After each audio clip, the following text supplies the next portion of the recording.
আসসালামু আলাইকুম, bike knowledge ভিডিওতে স্বাগতম। আশা করি ভালো আছেন। বরাবর মতো আজকে একটা ভিডিও নিয়ে আমি আপনাদের সামনে হাজির হয়েছি। তো দেখতে পাচ্ছেন ডিসকভার 125 এই বাইকটি ৭৭০০ কিলোমিটার চলছে। বাইকটার মধ্যে ৩-৪টা সমস্যা আছে। প্রথম যে সমস্যাটা হচ্ছে বাইকের স্টার্ট বন্ধ হয়ে যাচ্ছে, সহজে স্টার্ট নিচ্ছে না। দ্বিতীয় যে বিষয়টা সেটা হচ্ছে থ্রোটল ছেড়ে দিচ্ছে। আপনার পিক আপ যখন আপনি টান দিচ্ছেন বাইকটা কিছু দিতে যাওয়ার পর আবার ছেড়ে দিচ্ছে। তৃতীয় যে বিষয় পিছনের চাকা থেকে ক্যাস আওয়াজ আসতেছে। চতুর্থ যে বিষয়টা চেন থেকে কটকট শব্দ হচ্ছে। এই হলো সমস্যাগুলো। এখন আমরা এই সমস্যাগুলো দেখবো এবং সমাধান করার চেষ্টা করবো। দেখতে থাকুন, ভিডিওটা খুবই ইন্টারেস্টিং হতে যাচ্ছে। তো প্রথম যে দেখতে পাচ্ছেন যে এয়ার ফিল্টার তো দেখেন কি অবস্থা। ৭,৫০০ কিলোমিটার চলছে বা এয়ার ফিল্টারটা পুরোপুরি নষ্ট হয়ে গেছে। আপনার এয়ার ফিল্টারের মধ্যে কোনো বাতাস এটা দিয়ে ইঞ্জিনের মধ্যে পাস করতে পারতেছে না এই নষ্ট হওয়ার কারণে, যার কারণে বাইকের উনি মাইলেজ কম পাচ্ছে এবং ফুয়েলটা বেশি খাচ্ছে। সেই সাথে টোটাল রেসপন্সটা আসলে কমে গেছে। টোটাল টান দিচ্ছে, ছেড়ে দিচ্ছে। তো আমরা দেখেন বাজাজের জিনুয়ার একটা এয়ার ফিল্টার নিচ্ছি, এই ফিল্টারটা চেঞ্জ করে দিব। অবশ্যই আপনার এয়ার ফিল্টার আপনাকে ৫,০০০ কিলোমিটার পর চেঞ্জ করতে হবে, আর ১,০০০ থেকে ১,৫০০ কিলোমিটার পর ওয়াশ করবেন। অবশ্যই পরিষ্কার করবেন। পরিষ্কার যদি না করেন সেক্ষেত্রে আপনার যে বাতাস বা অক্সিজেনটা ইঞ্জিনের ভিতরে যায় সেটার সাথে ধুলোবালিতে যাওয়ার কারণে ইঞ্জিন ক্ষতিগ্রস্ত হতে পারে।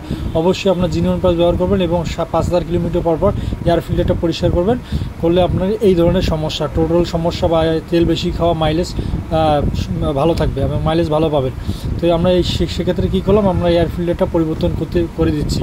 এয়ার ফিল্টার পরিবর্তন করার উদ্দেশ্য হচ্ছে আপনার মাইলেজটা ঠিক থাকবে এবং আপনার হচ্ছে অক্সিজেন যে বাতাসটা ইঞ্জিনের মধ্যে যাচ্ছে এই বাতাসটা আপনার বিশুদ্ধ বাতাস অক্সিজেনে সরবরাহ করবে। এই সাথে ইঞ্জিনটা আপনার দীর্ঘদিন ভালো রাখার জন্য অবশ্যই এয়ার ফিল্টারটা পরিষ্কার করবেন এবং ৫,০০০ কিলোমিটার বা ৭,০০০ কিলোমিটার পরিবর্তন করবেন। তো পরের বিষয়টা হচ্ছে আমরা দেখেন প্লাগটা খুলতেছি।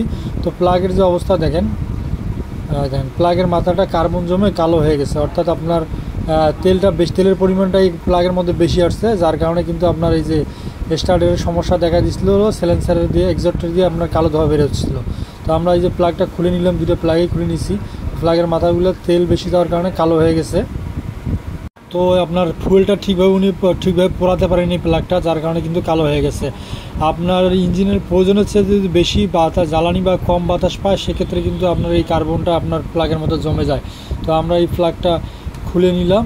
প্লাগ কিন্তু আপনার বাইকের একটা খুব গুরুত্বপূর্ণ বিষয়। এই প্লাগ যদি আপনার সঠিকভাবে কাজ না করে কিন্তু আপনার অনেক সমস্যার সম্মুখীন হবেন। স্টার্ট তো বন্ধ হবেই মাঝে মাঝে, আবার দেখা যাবে যে আপনার তেল বেশি খাচ্ছে। আপনার হঠাৎ করে আপনার দেখবেন যে স্টার্ট বন্ধ হয়ে গেছে, গাড়ি স্টার্ট নিচ্ছে না, আপনার কারেন্টটা সঠিকভাবে সাপ্লাই দিচ্ছে না। এটার গ্যাপটা আপনি যদি আবার ঠিক না রাখেন, আপনার এটা হচ্ছে অবশ্যই আপনার প্রত্যেকটা প্লাগের গ্যাপ থেকে 0.8 mm থেকে 0.7 mm মধ্যে রাখতে হবে।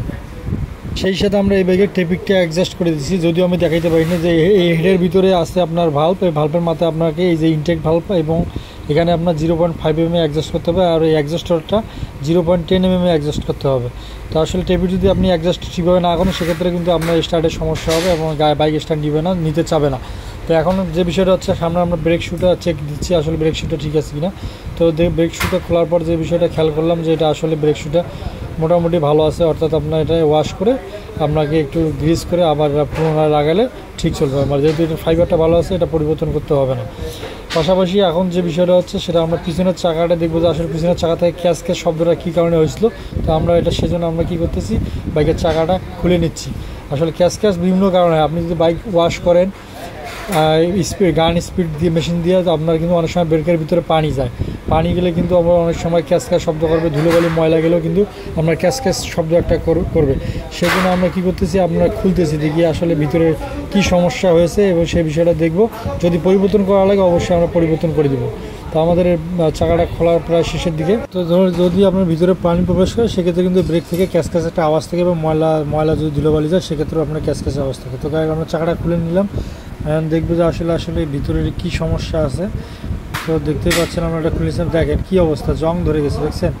অর্থাৎ পানি ঢুকার পর অনেক দিন ছিল, যার কারণে কিন্তু জং ধরে ব্রেকটা হার্ড হয়ে গেছে এবং এইটা আপনার এই যে ড্রামের স্লিপের সঙ্গে ঘষা খাওয়ার কারণে ক্যাস আওয়াজ আসতেছে। তো আসলে এটা ব্রেক শুটা হার্ড হয়ে গেছে এবং এই ব্রেক শুটা আপনার পরিবর্তন করতে হবে। এই ব্রেক শুটা লাগাইলে আপনার কী হবে, স্লিপটা ক্ষয় হবে এবং সেক্ষেত্রে কিন্তু আপনার আরও এক্সট্রা টাকা খরচ হবে। তো আমরা এই ক্ষেত্রে আপনার কী করবো, ব্রেক শুটা পরিবর্তন করে দেবো। তো আমাদের যে পার্টসগুলো লাগতেছে সেটা হচ্ছে দেখেন একটা প্লাগ লাগাইলাম আমরা, তারপরে হচ্ছে এয়ার ফিল্টার পরিবর্তন করলাম, ড্রাম রাবারটা লাগবে, আর আমরা একটা চেন লক ব্যবহার করব। চেনটা থেকে যে কটকট আওয়াজটা আসে এই কারণে আমরা চেন লকটা ব্যবহার করব। তো আমরা যে প্লাগটা চেঞ্জ করলাম, প্লাগটা পরিবর্তন করে নিলাম এবং এখন আমরা যে বিষয়টা সেটা হচ্ছে আমরা এই যে চেনের যে লকটা আছে এই লকটা চেঞ্জ করব। এই লকটা চেঞ্জ করার কারণটা হচ্ছে আপনার চেন থেকে কিন্তু কটকট আওয়াজ আসতেছে, কিন্তু এই গাড়ি কিন্তু অলরেডি আপনার 7,700 কিলোমিটার চলছে। তো চেন থেকে কটকট আওয়াজ আসার কারণটা কি, এই চেন লকটা নষ্ট হয়ে গেছে। অর্থাৎ আপনাকে 5,000 কিলোমিটার পর পর বা 2,500 কিলোমিটার পর পর চেন লকটা যদি আপনি সঠিকভাবে পরিবর্তন করেন, তাহলে চেন থেকে এই শব্দটা আসবে না। আর অবশ্যই চেনের মধ্যে একটা আপনাকে লুপ ব্যবহার করতে হবে। চেন লুপ পাওয়া যায়, এই লুপটা ব্যবহার করলে কি চেনটা আপনার অনেকদিন লাস্টিং করবে, সেক্ষেত্রে আপনার এই আওয়াজটা আসবে না, স্যাঁতস্যাঁত আওয়াজ করবে না। ঠিক আছে, এই ধরনের সমস্যা আমি সম্মুখীন ফেস করবেন না। তো সেই সাথে আমাদের কাজ কিন্তু মোটামুটি শেষের দিক। যদি আপনাদের কোনো কিছু জানার থেকে অবশ্যই কমেন্ট করবেন, আর এই ধরনের সমস্যা হলে আমাদের সাথে যোগাযোগ করবেন। আমাদের ঠিকানা হচ্ছে আরফিন মোটরস, কলেজ রোড, 4 নম্বর, রংপুর। আমরা খুব দক্ষ টেকনিশিয়ানের মাধ্যমে কাজ করে থাকি। ভিডিওটি ভালো লাগলে শেয়ার করবেন। ধন্যবাদ।